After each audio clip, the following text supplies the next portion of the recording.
Bueno, pues aparentemente tenemos información de Monster Hunter Outlanders, y esto es por un post que salió en Reddit de una persona que ha testeado el juego. Dice que ya ha habido testeos internos, que estos testeos han sido privados, y bueno, según en este post nos relatan muchas cosas de lo que podría ser el juego. Obviamente hay que tomarnos esto con pinzas porque no sabemos si es real, pero si es real hay cosas que no les va a gustar a todos. Lo primero que nos dice es que la pantalla va a ser horizontal. Eso quiere decir que vas a jugar con el teléfono acostado, al contrario de lo que es Monster Hunter Now. Dice que el rendimiento lo vio muy parecido a Monster Hunter World. Él estaba jugando un iPhone 13 y corría aproximadamente a 30 cuadros por segundo. También dice que hay un hub donde se reúnen todos los cazadores como una especie de ciudad. También nos dice que la historia se centra en un viajero que se encuentra con un dragón que lanza llamas moradas y que este dragón pues había destruido su aldea y por esas razones que se había convertido en cazador.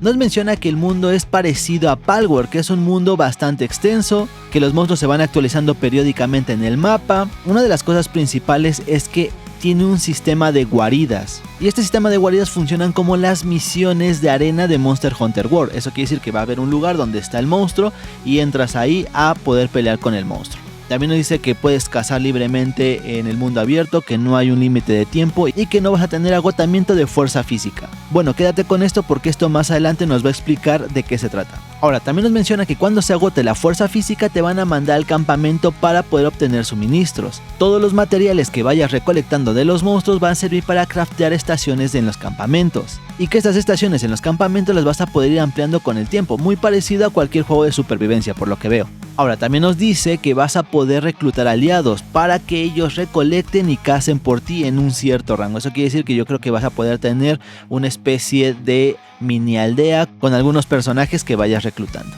También nos menciona un poquito más de las mecánicas que tiene. Dice que hay una especie de lazo que es una trampa para poder atrapar a los monstruos y que te permita poder inmovilizarlos. La batalla dice que se siente muy al estilo Monster Hunter Rise, pero dice que tienes una barra que se va cargando y después puedes utilizarla para liberar las habilidades secretas. Supongo que es como una especie de ulti, así que bueno, vamos a tener esta mecánica nueva. Dice que los controles se manejan con un joystick virtual. No menciona nada si lo puedes jugar con un joystick aparte.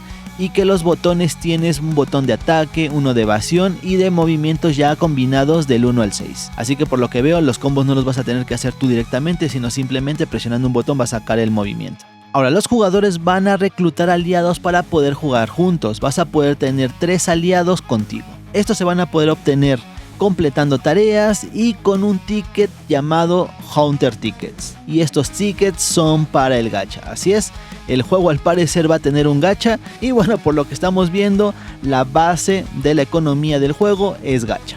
Ahora, el equipo de los aliados tú lo vas a tener que craftear, así que con los materiales que vayas haciendo vas a tener que irlos equipando, así que vas a tener que equiparte tú y vas a tener que equipar a tus aliados. También nos dice que la dificultad del juego no es alta, o sea que no va a ser un juego difícil y que está más enfocado al desarrollo del personaje y de los aliados. Eso quiere decir que yo creo que vas a tener que ir construyendo tu aldea y sobre todo también ir equipándote y sacarle equipo a los aliados. Ahora, aquí viene lo que realmente ha disgustado a muchas personas y dice que hay límites en el juego.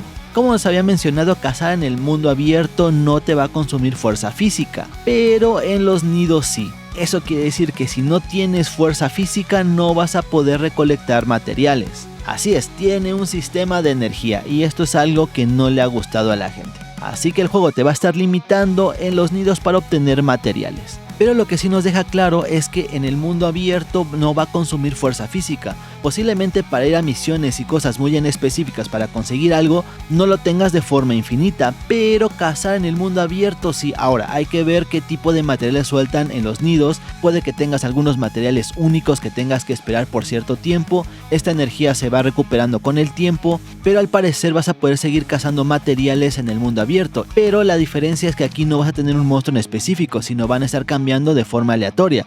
Así que si tú quieres una pieza en específico vas a tener que utilizar los nidos, y si quieres nada más ir a ver qué te encuentras en el mapa, pues vas a poder ir sacando materiales de los diferentes monstruos que te encuentres, cosa que va a ser totalmente aleatorio.